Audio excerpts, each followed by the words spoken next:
नमस्ते बच्चों। आज हम मातृभूमि का मान एकांकी पढ़ेंगे। मातृभूमि का मान हरे कृष्ण प्रेमी द्वारा लिखी गई है। चलिए पात्र परिचय पहले देखें। राव हेमू। राव हेमू ये बूंदी का शासक है। अभय सिंह ये मेवाड़ का सेनापति है। महाराणा लाखा ये मेवाड़ का शासक है और वीर सिंह ये मेवाड़ की सेना का एक सिपाही है जो बूंदी का ही रहने वाला है। चारणी तथा वीर सिंह के साथी। तो ये कुछ पात्र इसमें हैं। अब यहाँ पर अगर आप पात्र देखें तो इसे आपको पता चलता है कि यहाँ पर एक तो मेवाड़ और एक तो बूंदी, ये दो जगह की बात की गई है। एक बूंदी स्थान है और एक मेवाड़ स्थान है। या हम कह सकते हैं कि ये दो अलग अलग राजाओं के अंडर आने वाले प्रदेश हैं, बूंदी और मेवाड़। बूंदी के जो राजा हैं वो राव हेमू हैं और मेवाड़ के जो राजा हैं वो महाराणा लाखा हैं। अभय सिंह जी मेवाड़ के सेनापति हैं। वीर सिंह यहाँ पर मेवाड़ की सेना के एक सिपाही जो बूंदी के रहने वाले थे और चारणी और कुछ और वीर सिंह के साथी हैं। चलिए पहला दृश्य समझते हैं। स्थान बूंदीगढ़। बूंदी के राव हेमू अपने कमरे के मेवाड़ के सेनापति अभय सिंह से बात कर रहे हैं। तो यहाँ पर जगह जो है वो बूंदीगढ़ है और वहाँ पर बूंदीगढ़ के जो राजा हम कह सकते हैं राव हेमू, वे अपने कमरे में मेवाड़ के जो सेनापति अभय सिंह हैं उनसे कुछ बातें कर रहे हैं। तो बातें क्या हैं? अभय सिंह, महाराव सिसोदिया वंश हाड़ाओं के को आदर और स्नेह की दृष्टि से देखता है। राव हेमू, तो फिर आप बूंदी को मेवाड़ की अधीनता स्वीकार करने की आज्ञा लेकर क्यों आए हैं? तो यहाँ पर आप बातचीत में देखेंगे तो यहाँ पर अभय सिंह जी जो महाराव हैं, महाराव मतलब यहाँ पर राव हेमू, राव हेमू से क्या कह रहे हैं कि सिसोदिया वंश हाड़ाओं। तो यहाँ पर आप समझिए कि सिसोदिया वंश जो है वो महाराणा लाखा का वंश है, सिसोदिया वंश, और हाड़ा जो है ये राव हेमू का वंश है। तो ये वंश मतलब क्या हो गया कि जैसे दो हम जातियां समझते हैं या एक जातियों में बहुत सारी जातियां होती हैं। हिंदू धर्म में हम देखेंगे तो हिंदू धर्म में अलग अलग सरनेम हमको मिलते हैं। कुछ हमको सिंह मिलेंगे, कुछ हमको अलग कास्ट होगी, जैसे गुप्ता मिलेंगे, कुछ हमको और कास्ट मिलेगी। तो ऐसे ही यहाँ पर राजस्थान में भी अलग अलग वंश मिलते हैं। तो यहाँ पर अभय सिंह जी कह रहे हैं कि महाराव सिसोदिया वंश हाड़ाओं को आदर और स्नेह की दृष्टि से देखता है। मतलब यहाँ पर ये कह रहे हैं कि हम आपको बहुत आदर और स्नेह की दृष्टि से देख रहे हैं। तो राव हेमू पूछते हैं कि फिर क्यों आपने अधीनता स्वीकार करने का आज्ञा लेकर यहाँ पर आए? अधीनता स्वीकार करना मतलब पराजय स्वीकार कर लेना, या फिर हम कह सकते हैं कि एक तरह से किसी के गुलाम बन जाना। तो अभय सिंह जी कहते हैं कि महाराव, हम राजपूतों को छिन्न भिन्न असंगठित शक्ति विदेशियों का किस प्रकार सामना कर सकती है? इस बात की अत्यंत आवश्यकता है कि हम अपनी शक्ति एक केंद्र के अधीन रखें। तो यहाँ पर अभय सिंह जी महाराव को समझा रहे हैं कि हम राजपूत अभी छिन्न भिन्न और असंगठित हैं, अलग अलग हैं, तो इसकी वजह से हम विदेशियों का सामना नहीं कर पाते।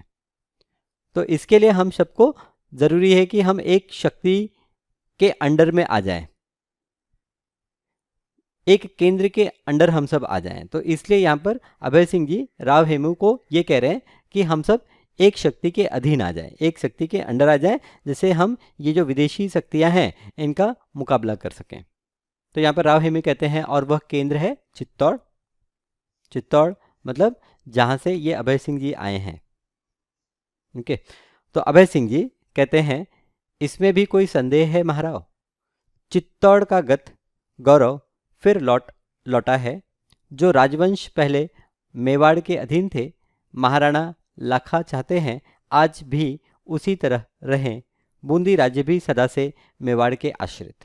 तो यहाँ पर अभी अभय सिंह जी कह रहे हैं कि हाँ, इसमें कोई संदेह नहीं है कि मैं जो कह रहा हूँ कि हम सबको एक केंद्र के अधीन आना चाहिए, और वह केंद्र चित्तौड़ है। चित्तौड़ जो राजवंश पहले मेवाड़ के अधीन थे, मतलब यहाँ पर ये अब अभय सिंह जी कह रहे हैं कि पहले से ही बहुत सारे राजवंश जो है वो मेवाड़ के अधीन थे, और उसमें से ही एक बूंदी राज्य भी है जो मेवाड़ के अधीन था, मेवाड़ के आश्रित मतलब मेवाड़ पर डिपेंडेंट था। ठीक है, तो राव हेमू कहते हैं बूंदी राज्य सदा से मेवाड़ के आश्रित, ये तुम क्या कहते हो। मतलब यहाँ पर अभय सिंह जी ऐसा बता रहे हैं कि ये जो बूंदी है ये हमेशा मेवाड़ के आश्रित था, लेकिन यहाँ पर राव हेमू ऐसा नहीं मानते। वो कहते हैं कि क्या तुम ये क्या कह रहे हो। अभय सिंह जी, हांडा वंश किसी की गुलामी स्वीकार नहीं करेगा, चाहे वो विदेशी शक्ति हो, चाहे वह मेवाड़ का महाराणा हो। तो यहाँ पर राव हेमू क्लियर करते हैं कि हम बूंदी के लोग कभी भी किसी की गुलामी स्वीकार नहीं करेंगे। बूंदी के लोग मतलब हांडा लोग, हम हांडा वंश के लोग किसी की गुलामी स्वीकार नहीं करेंगे, चाहे वो कोई विदेशी शक्ति हो या वो मेवाड़ के महाराणा हो। अभय सिंह, महाराव, आज राजपूतों को एक सूत्र में गूंथे जाने की बड़ी आवश्यकता है, और जो व्यक्ति यह माला तैयार करने की ताकत रखता है वो है महाराणा लाखा। तो यहाँ पर अभय सिंह जी बार बार समझा रहे हैं कि आप और आपका जो पूरा राज्य है वो महाराणा लाखा के अंडर में आ जाए, ये समझाने की कोशिश कर रहे हैं। तो यहाँ पर वापस से ये समझाते हैं कि आज इस चीज़ की बहुत बड़ी आवश्यकता है कि हम सब एक सूत्र में गूंथे जाएं, मतलब हम सब एक साथ आ जाएं। तो राव हेमू कहते हैं ताकत की बात छोड़ो अभय सिंह, प्रत्येक राजपूत को अपनी ताकत पर नाज है। मतलब यहाँ पर अभय सिंह जी ये भी बता रहे हैं कि जो महाराणा लाखा हैं या फिर ये जो मेवाड़ है ये ज़्यादा ताकतवर है। तो यहाँ पर राव हेमू उनको कहते हैं कि ताकत की बात छोड़ो अभय सिंह, प्रत्येक राजपूत को अपनी ताकत पर नाज है। हर राजपूत जो है वो अपने आप को बलशाली ही मानता है और उसको गर्व होता है अपनी बल पर। इतने बड़े दंभ को मेवाड़ अपने प्राणों में आश्रय न दे, इसी में उसका कल्याण है। तो यहाँ पर ये राव हेमू उनको समझाते हैं कि इतना बड़ा दंभ मतलब एक तरह से घमंड, मेवाड़ इतना घमंड न करे कि वो क्या कर रहा है, सबको आश्रय दे रहा है। रह गई बात एक माला में गूंथने की, सो वह माला तो बनी है। तो यहाँ पर राव हेमू कहते हैं कि भाई जहाँ तुम कह रहे हो कि हम सब एक साथ हो जाएं, तो हम सब तो एक साथ ही हैं। हाँ, उस माला को तोड़ने का श्री गणेश हो गया है, लेकिन आज जब तुम आकर ये कह रहे हो कि हम मेवाड़ के अधीन हो जाएं, तो तुम क्या कर रहे हो, तुम ये माला को तोड़ने की बात कर रहे हो। अभय सिंह, किंतु अनुशासन का अभाव हमारे देश के टुकड़े किए हुए है। फिर अभय सिंह जी समझाते हैं कि अनुशासन का अभाव मतलब क्योंकि हम सब एक शासक के अंडर नहीं है, ओके, इसलिए हमारे देश के टुकड़े हुए हैं। राव हेमू, प्रेम का अनुशासन मानने को हांडावश सदा तैयार है, शक्ति का नहीं। तो यहाँ पर राव हेमू भी कहते हैं कि प्रेम का अनुशासन हम मानेंगे, मतलब आप प्रेम से हमारे पास आएंगे, हम प्रेम से आपके साथ रहेंगे, लेकिन आप आपकी शक्ति से हमको अपने अधीन करने की बात कहेंगे तो वह हम नहीं मानेंगे। मेवाड़ के महाराणा को यदि अपने ही जाति भाइयों पर अपनी तलवार आजमाने की इच्छा हुई है तो उससे उन्हें कोई नहीं रोक सकता। तो यहाँ पर राव हेमू जी फिर कहते हैं कि अगर ये जो महाराणा है ये लड़ाई करना ही चाहते हैं और अपने ही जाति भाइयों पर तलवार चलाना चाहते हैं तो उसे कोई नहीं रोक सकता, लड़ाई तो होगी। बूंदी स्वतंत्र राज्य और स्वतंत्र रहकर वह महाराणाओं का आदर करता रह सकता है, अधीन होकर किसी की सेवा करना वह पसंद नहीं करता। तो यहाँ पर बूंदी जो है वो कहता है, बूंदी के राजा कहते हैं कि हम स्वतंत्र रहकर आपका आदर करेंगे लेकिन अधीन होकर किसी की सेवा पसंद नहीं करेंगे। तो यहाँ पर हमको ये जो दोनों में डिस्कशन हो रहा है इससे ये चीज़ समझ में आती है कि बूंदी एक छोटा सा राज्य है, बूंदी एक छोटा सा प्रदेश है और मेवाड़ एक बड़ा प्रदेश या बड़ा राज्य हम कह सकते हैं। अभय सिंह, तो मैं जाऊं? राव हेमू, आपकी इच्छा। तो अब अभय सिंह यहाँ पर आए थे राव हेमू को समझाने के लिए कि आप हमारे अंडर आ जाइए, लेकिन यहाँ पर राव हेमू नहीं मानते हैं। तो अंत में अभय सिंह जी फिर कहते हैं कि ठीक है, फिर मैं जाता हूँ, जब आप मेरी बात नहीं मान रहे हैं तो रह के क्या मतलब यहाँ पर। तो राव हेमू चले जाते हैं, दोनों दो तरफ प्रस्थान करते हैं, चले जाते हैं। पट परिवर्तन, अब दृश्य चेंज होता है। दृश्य चेंज होता है, जगह है, स्थान है चित्तौड़ का राजमहल। महाराणा लाखा बहुत चिंतित और व्यथित अवस्था में टहल रहे हैं। तो दूसरे चित्र में, दूसरे दृश्य में हम ये देखते हैं कि चित्तौड़ के जो राजा हैं वो अपने महल में चिंता में टहल रहे हैं। लाखा, तो जो राजा हैं वो क्या कह रहे हैं? मेवाड़ के गौरवपूर्ण इतिहास में मैंने कलंक का टीका लगाया। इस बार मुट्ठी भर हांडाओं ने हम लोगों को जिस प्रकार पराजित और विफल किया, उसमें मेवाड़ के आत्मगौरव को कितनी ठेस पहुंची है, यह मेरा हृदय जानता है। तो यहाँ पर मेवाड़ के जो राजा हैं, अब इनकी बातों से ये हमको समझ में आता है कि मेवाड़ ने बूंदी पर आक्रमण किया होगा, और बूंदी पर आक्रमण करने के बाद मेवाड़ वहाँ से जीत नहीं पाया होगा, वो हार गया होगा, उसकी पराजय हो गई होगी। तो यहाँ पर मेवाड़ के जो राजा हैं लाखा, वो कह रहे हैं कि मेवाड़ के गौरवपूर्ण इतिहास में मैंने कलंक का टीका लगाया है। मतलब ये तो बड़े कलंक की बात हो गई कि हम एक छोटे से प्रदेश से हार गए। इस बार मुट्ठी भर हांडाओं ने हम लोगों को जिस प्रकार पराजित और विफल किया, उसमें मेवाड़ के आत्मगौरव को कितनी ठेस पहुंची है, यह मेरा हृदय जानता है। मतलब मेरा मन जानता है कि वो कुछ लोगों ने मिलकर किस तरह से हमारी इतनी बड़ी सेना को पराजित कर दिया, तो उससे जो हमारा आत्मगौरव है उसको बहुत ठेस पहुंची है। अभय सिंह का प्रवेश और महाराणा को अभिनंदन। तो अब यहाँ पर अभय सिंह जी महाराणा के कक्ष में, महाराणा के महल में, जहाँ पर महाराणा जी टहल रहे हैं, वहाँ पर आते हैं और उनका अभिवादन करते हैं। उनका अभिवादन करते हैं मतलब उनको नमस्कार करते हैं।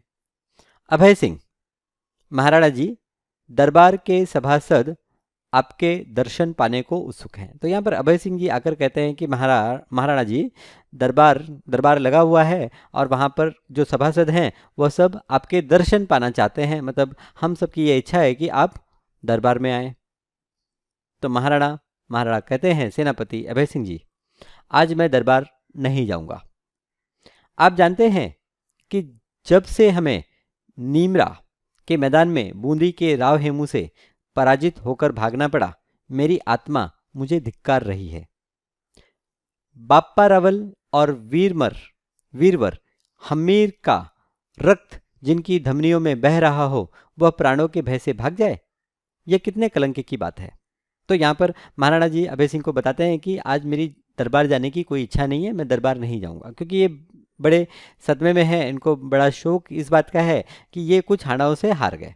कहते हैं कि आप जानते हैं, जब से हमें नीमरा के मैदान में, तो कहाँ पर ये लड़ाई हुई थी? नीमरा के मैदान में। जब से हमें नीमरा के मैदान में बूंदी के राव हेमू से पराजित होकर भागना पड़ा, तो नीमरा के मैदान में बूंदी के जो राव हेमू हैं उनसे ये हार कर जब से ये भागे हैं, इनकी आत्मा, मेरी आत्मा मुझे धिक्कार रही है। ये कहते हैं कि मेरी आत्मा मुझे धिक्कार रही है। मुझे धिक्कारना मतलब क्या है? मुझे कोस रही है। बाप्पा रावल और वीरवर हमीर का रक्त जिनकी धमनियों में बह रहा हो, वह प्राणों के भय से भाग जाए। तो यहाँ पर ये बता रहे हैं, बाप्पा रावल और वीरवर हमीर, ये इनके पूर्वज होंगे। बोले उनका खून हमारे पूर्वज, मतलब इनके फोर फादर होंगे। इनका रक्त महाराणा की धमनियों मतलब उनकी आर्टरीज में, उनके शरीर में बह रहा है, और ऐसे लोगों का खून जिसकी धमनियों में बहे, वह प्राणों के भय से भाग जाए, ये कितने कलंक की बात है। मतलब ये महाराणा जी वहाँ से हार कर भाग आए, ये कह रहे हैं ये बड़े कलंक की बात है। मतलब मैं वहाँ पर लड़ते लड़ते मर जाता तो ठीक था, वापस आया, ये बड़े कलंक की बात है।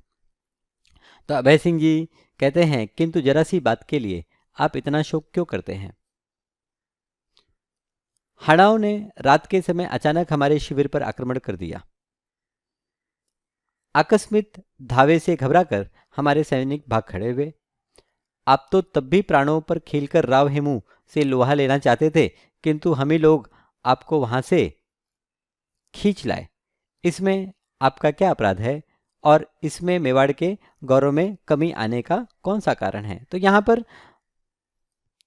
जो अभय सिंह जी हैं राजा को समझा रहे हैं कि राजा, ये इसमें आपकी तो कोई गलती ही नहीं है और इससे हमारे जो मेवाड़ है इसकी गौरव में कोई कमी नहीं आएगी, क्योंकि वहाँ पर क्या हुआ था कि हांडाओं ने रात के समय आक्रमण किया था। अचानक शिविर पर लोग सो रहे थे, रात के समय आक्रमण किया था, तो घबरा कर सैनिक जो है, महाराणा के जो सैनिक थे वो वहां से भाग खड़े हुए, अपने प्राणों को बचाकर भाग खड़े हुए।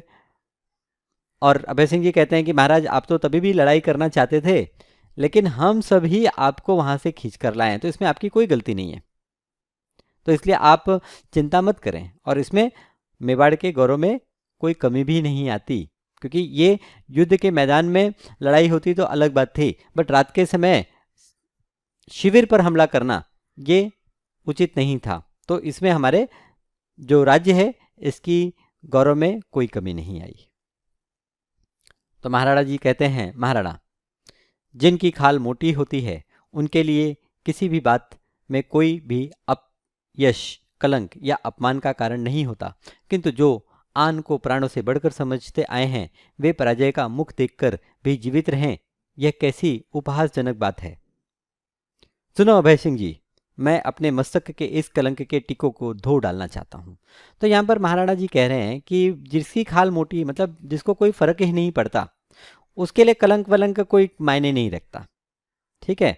मतलब कि किसी को कुछ फर्क ही नहीं पड़ता है, वो अच्छा कर रहा है बुरा कर रहा है, कोई फर्क नहीं पड़ता। लेकिन कुछ लोग ऐसे होते हैं कि जो अपने आन को प्राणों से बढ़कर समझते हैं, तो उनके लिए तो ये बात बड़ी ही गंभीर है, वो जीवित है, यही बड़े उपहासजनक की बात है कि भाई पराजय को मुख देखकर भी जीवित हैं। मतलब कि यहाँ पर महाराणा जी कह रहे हैं कि हम तो ऐसे हैं कि हम कभी हार ही नहीं सकते, हारने से पहले मर जाएं, हार कर जिंदा कैसे रह सकते हैं हम। तो यहाँ पर ये कहते हैं कि नहीं नहीं, मैं तो आपकी बात से सहमत नहीं हूँ और ये जो कलंक मेरे टीके पे लगा है इसे मैं धो डालना चाहता हूँ। धो डालना चाहता हूँ मतलब यहाँ पर कहने का मतलब ये है कि ये फिर चाहते हैं कि ये फिर बूंदी पर आक्रमण करें और उनको पराजित करें। तो अभय सिंह जी कहते हैं, मेवाड़ के सैनिक आपकी आज्ञा पर अपने प्राणों की बलि देने को प्रस्तुत हैं। तो अभय सिंह जी फिर मेवाड़ के राजा को कहते हैं कि जब आपकी यही इच्छा है तो हम सब आपके साथ में हैं, हम सब अपने प्राणों की बलि देने को तैयार हैं। महाराणा, उनके पौरुष की परीक्षा का दिन आ पहुंचा है। तो अब महाराणा जी भी कहते हैं कि हाँ, उनके पौरुष मतलब उनका जो पराक्रम है उसकी परीक्षा का दिन आ गया है। महारावल बापा का वंशज मैं, तो यहाँ पर ये कहते हैं कि मैं किसका वंशज हूँ, मैं महारावल बापा का वंशज हूँ, मैं महारावल बप्पा का वंश मैं लाखा प्रतिज्ञा करता हूँ। तो यहाँ पर वो प्रतिज्ञा भी कर लेते हैं कि मैं प्रतिज्ञा करता हूँ कि जब तक बूंदी के दुर्ग में ससैन्य प्रवेश नहीं करूँगा, अन्न जल ग्रहण नहीं करूँगा। तो यहाँ पर ये प्रतिज्ञा कर लेते हैं कि जब तक कि मैं मेरे सैनिकों के साथ वो बूंदी का जो दुर्ग है, दुर्ग मतलब किला, जो बूंदी का किला है, जब तक कि उसके अंदर मैं मेरी सैनिकों के साथ नहीं पहुंच जाता तब तक मैं कुछ खाऊंगा पीऊंगा नहीं, अन्न जल ग्रहण नहीं करूंगा। तो अभय सिंह जी कहते हैं, महाराणा, छोटे से बूंदी दुर्ग को विजय करने के लिए इतनी बड़ी प्रतिज्ञा करने की क्या आवश्यकता है। बूंदी को उसकी दृष्टता के लिए तो दंड दिया जाएगा, लेकिन हांडा लोग कितने वीर हैं, युद्ध करने में वे यम से भी नहीं डरते। इसमें संदेह नहीं है कि अंतिम विजय हमारी होगी, किंतु यह निश्चयपूर्वक नहीं कहा जा सकता इसमें कितने दिन लग जाएंगे, इसलिए ऐसी भीषण प्रतिज्ञा आप न करें। तो अभय सिंह जी यहाँ पर महाराणा को कहते हैं कि महाराणा, छोटे से दुर्ग पर विजय पाने के लिए आप इतनी बड़ी प्रतिज्ञा ना करें, इसकी कोई आवश्यकता नहीं है। अब यहां पर कहते हैं कि बूंदी को उसकी दृष्टता, मतलब जो उन्होंने दुष्टता की है, जो उन्होंने गलत काम किया है, इसके लिए तो उनको दंड दिया जाएगा, लेकिन हांडा लोग कितने वीर हैं, तो यहाँ पर ये कहते हैं कि हांडा लोग मतलब जो बूंदी के लोग हैं वो बड़े ही वीर हैं। वे यम यम मतलब यमराज, यमराज से भी नहीं डरते। तो इसमें कोई संदेह नहीं कि जीत तो अंत में हमारी होगी, लेकिन हम ये नहीं कह सकते कि इसके लिए कितने दिन लग जाएंगे, तो आप कितने दिन तक भूखे रहेंगे, इसलिए आपने ये जो भीषण प्रतिज्ञा की है ये आप ना करें। तो महाराणा कहते हैं, आप क्या कहते हैं सेनापति, क्या कभी आपने सुना है कि सूर्यवंश में पैदा होने वाले पुरुष ने अपनी प्रतिज्ञा को वापस लिया हो? ठीक है, तो यहाँ पर राजा कह रहे हैं कि भाई मैंने तो प्रतिज्ञा ले ली, अब सूर्यवंश में पहले पैदा होने वाले किसी भी पुरुष ने अपनी प्रतिज्ञा वापस नहीं ली तो मैं कैसे ले सकता हूं? प्राण जाए पर वचन न जाए, रामायण में आप लोगों ने बहुत बार सुना है। यह हमारे जीवन का मूल मंत्र है। जो तीर तरकश से निकलकर कमान पर चढ़कर छूट गया उसे बीच में नहीं लौटाया जा सकता। मतलब जो मैंने बात कह दी वो कह दी, मतलब मैंने प्रतिज्ञा कर ली तो कर ली। अब तो मैं जब तक उनके दुर्ग में अपने सैनिकों के साथ घुसता नहीं तब तक कुछ खाऊंगा पीऊंगा नहीं। मेरी प्रतिज्ञा कठिनाइयों से पूरी होगी, यह मैं जानता हूं, और इस बात की हाल के युद्ध में पुष्टि भी हो चुकी है कि हांडा जाति वीरता में हम लोगों से किसी प्रकार ही नहीं है। फिर भी महाराणा लाखा की प्रतिज्ञा वास्तव में प्रतिज्ञा है, वह पूर्ण होनी ही चाहिए। तो यहाँ पर महाराणा जी भी कहते हैं कि मुझे भी पता चल गया है कि ये हांडा लोग कितने पराक्रमी हैं, क्योंकि मैंने युद्ध में देखा उनको किस तरह से हमें भगा दिया उन्होंने। तो लेकिन क्योंकि अब मैंने प्रतिज्ञा कर ली है तो ये प्रतिज्ञा तो पूरी होनी ही चाहिए। तो अब नेपथ्य में कुछ गान होता है, पीछे से कुछ गाने की आवाज़ होती है। ये सागर से रत्न निकाले, युग युग से है गए संभाले, इस दुनिया में उजियारा, तोड़ मोतियों की मतमाला, ये छाती में छेद कराकर एक हुए हैं हृदय मिलाकर, इसमें व्यर्थ भेद क्यों डाला, तोड़ मोतियों की मतमाला। ऐसे कुछ एक गाना सुनाई देता है। ऐसा गाना गाते गाते चारणी का प्रवेश होता है, चारणी एंटर करती है। महाराणा, तुम कुछ गा रही थी चारणी। तुम संपूर्ण राजस्थान को एकता की श्रृंखला बांधकर देश की स्वाधीनता के लिए कुछ करने का आदेश दे रही थी, किंतु मैं तो उस श्रृंखला को तोड़ने जा रहा हूँ, दो जातियों में जातनी दुश्मनी पैदा करने जा रहा हूँ। तो यहाँ पर महाराणा चारणी से कहते हैं कि तुम अभी जो गाना गा रही थी उसमें राजस्थान के सारे लोगों को एक साथ लेके आने की बात कर रही थी, लेकिन मैं अभी एक दो जातियों में बड़ी दुश्मनी पैदा करने जा रहा हूँ, मैं बूंदी से लड़ाई करने जा रहा हूँ। तो चारणी कहती है, यह आप क्या कहते हैं महाराणा? आपके विवेक पर सबको विश्वास है। मैं आपसे निवेदन करने आई हूँ कि यद्यपि समय के फेर से आप हांडा शक्ति और साधनों में मेवाड़ के उन्नत राज्य से छोटे हैं, फिर भी वे वीर हैं। तो यहाँ पर चारणी कहती है कि चारणी क्या कहती है कि महाराणा आपके विवेक पर सबको विश्वास है, मतलब आपकी बुद्धि पर, आपकी सोच पर सबको विश्वास है, तो आप ऐसा मत करिए, आप ऐसा मत करिए, मतलब हांडा से लड़ाई मत करिए, बूंदी से लड़ाई मत करिए। ये कहती हैं कि ठीक है वो एक छोटा सा राज्य है, फिर भी वो लोग वीर हैं। मेवाड़ को उनकी विपत्ति के दिनों में सहायता देते रहे हैं। तो ये जो बूंदी के लोग हैं, ये कहती है कि ये इन्होंने मेवाड़ की भी काफ़ी सहायता की है। जब हमारे पे विपत्ति थी, हम किसी से लड़ाई कर रहे थे, तो इन्होंने हमारी मदद की है। यदि उनसे कोई दृष्टता बन पड़ी हो तो महाराणा उसे भूल जाए और राजपूत शक्तियों में स्नेह का संबंध बना रहने दें। तो यहाँ पर चारणी जो है, चारणी महाराज को समझा रही है कि अगर उन्होंने कुछ गलती की है तो आप उसको माफ़ कर दीजिए, आप उसको भूल जाइए, और राजपूत शक्तियों में जो प्रेम है उसको ऐसा ही बने रहने दीजिए। तो महाराणा को कुछ समझ में आता है कि चारणी ये क्या कह रही है। तो महाराणा कहते हैं, चारणी तुम बहुत देर आई। अब महाराणा को समझ में तो आ गया, लेकिन फिर अब क्या करें। ये चारणी को कहते हैं कि तुम थोड़ा पहले आई होती तो और अच्छी बात थी, तुम थोड़ा देर आई। देर क्यों आई? क्योंकि महाराणा ने प्रतिज्ञा कर ली है। तो अभय सिंह जी कहते हैं, चारणी, महाराणा ने प्रतिज्ञा की है कि जब तक वे बूंदी के गढ़ को जीत न लें अन्न जल ग्रहण न करेंगे। चारणी कहती है, दुर्भाग्य महाराणा, मैं ऐसा नहीं होने दूंगी।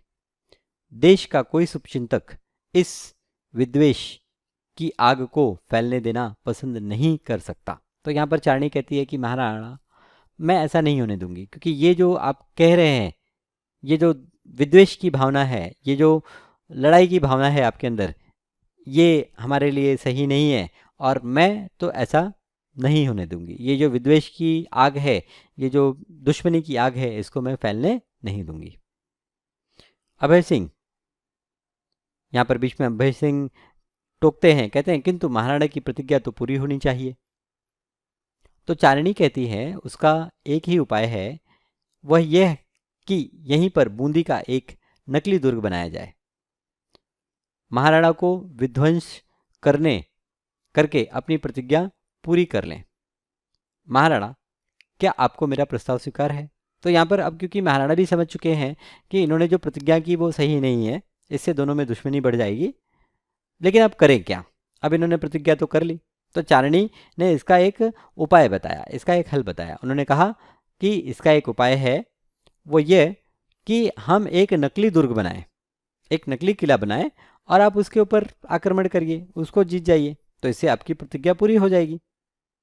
तो महाराणा कहते हैं अच्छा, अभी तो मैं नकली दुर्ग बनाकर उसका विध्वंस करके अपने व्रत का पालन करूंगा, किंतु हांडाओं को उनकी उद्दंडता का दंड दिए बिना मेरे मन को संतोष न होगा।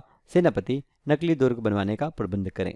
तो यहाँ पर अब महाराणा जी कहते हैं कि ठीक है, चलिए आप कहती हैं तो यहाँ पर हम एक नकली दुर्ग बना लेते हैं और नकली दुर्ग बनाकर हम उसके ऊपर आक्रमण करके जीत भी जाएंगे। लेकिन मेरे मन में जो ये कह सकते हैं कि ये जो इसकी भावना है कि मैं हार चुका हूँ, मैं हार गया हूँ, इसका तो मुझे बदला लेना ही है। मुझे हांडाओं को उनकी उद्दंडता का दंड देना है। तब तक, जब तक मैं उनको दंड नहीं दूंगा, तब तक मुझे संतोष न होगा। अब यहाँ सबका प्रस्थान होता है और पट परिवर्तन होता है। तीसरा दृश्य हम आगे के लेक्चर में देखते हैं।